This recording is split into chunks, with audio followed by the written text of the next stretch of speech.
Se calhar nunca pensou nisto, mas nem sempre houve eletricidade. A eletricidade é uma coisa nova, com apenas mais ou menos 100 anos. Antigamente, as pessoas viviam e trabalhavam sem eletricidade. A eletricidade teve um papel importante no desenvolvimento mundial. Do gás à eletricidade é uma das frases que melhor define o desenvolvimento do mundo devido à energia elétrica. Esta mudou completamente o nosso modo de vida. O facto de ela ser tão importante não nos pode levar ao consumo absurdo e despropositado da mesma.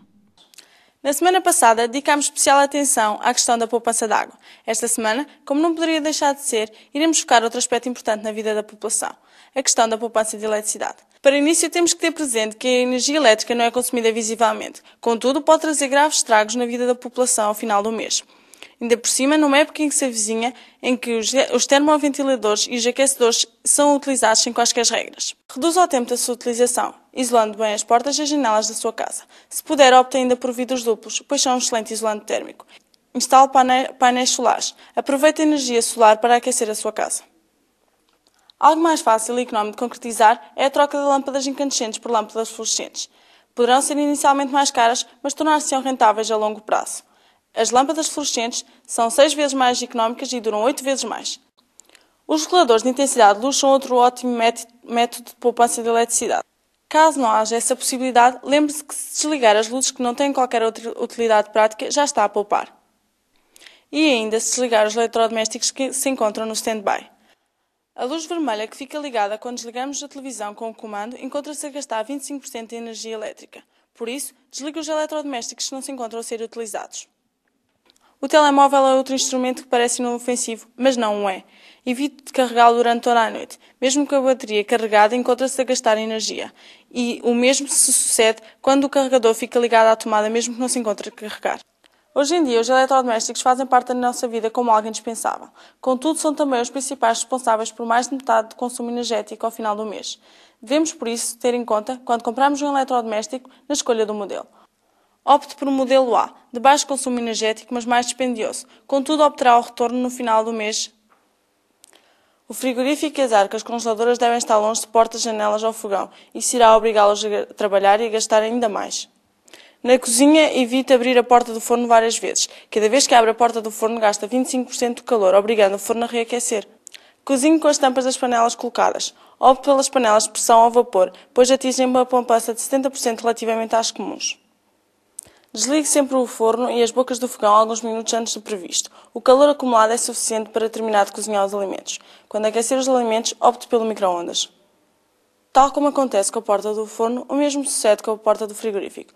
Junte os alimentos para guardar antes de abrir a porta e tente retirar tudo de uma só vez.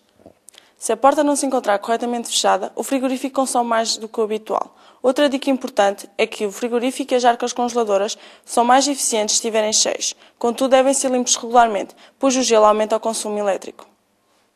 Voltemos agora para as máquinas de lavar louça e roupa. As mesmas só devem trabalhar com a carga máxima e, se possível, de noite, que é quando as tarifas de eletricidade são mais baixas. Comece a tomar atenção à sua fatura.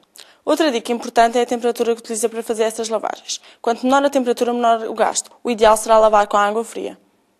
Apesar da utilidade prática da máquina de secar, no verão, e sempre que puder, opte pelo estendal. Se mesmo assim não o dispensar, já sabe, sempre com a carga máxima e, se possível, faça várias secagens seguidas para aproveitar o calor acumulado.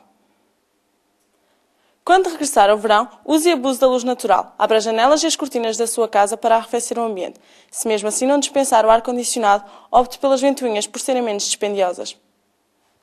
Existe ainda a possibilidade de baixar a temperatura da água que utiliza para tomar banho. Use um termostato ligado ao seu aparelho de climatização. O mesmo poder-se-á programar para ajustar as temperaturas nos períodos mais económicos. Para terminar, poupe luz também no exterior. Os sensores permitem que a luz se acenda na presença de alguém. Decidimos vir investigar se os estudantes universitários do nosso país têm consciencialização do quanto gastam ao final do mês na conta da eletricidade. Boa tarde. Quanto pagas de eletricidade ao fim do mês? Como estudante universitária, não sou eu que pago as minhas contas, são os meus pais, mas tenho noção que em minha casa, pelo menos, paga um valor muito absurdo em termos de eletricidade. Tens cuidados na poupança de eletricidade? Eu, no entanto, aqui em Vila Real, pronto, porque eu moro nas residências e já está incluído, mas em casa, claro, tenho sempre o cuidado de não deixar os aparelhos ligados quando não necessito deles. Em média, quanto pagas ao final do mês de conta de eletricidade? É assim, não sei dizer ao certo porque, como estou a estudar fora e vivo com outras pessoas, dividimos a conta. Mas é bastante. 30 e tal euros cada uma. Tens cuidado na poupança de eletricidade? Sim, tenho bastante cuidado. Por exemplo, quando vou do quarto para a cozinha, nunca deixo as luzes ligadas. Quando saio de casa, a televisão nunca fica em stand-by. A máquina de lavar roupa também só trabalha com a carga máxima. E tenho, nesta altura, principalmente, muito cuidado com os aquecedores. O aquecedor nunca fica ligado se eu não estiver no quarto e mesmo quando estou, fica durante pouco tempo.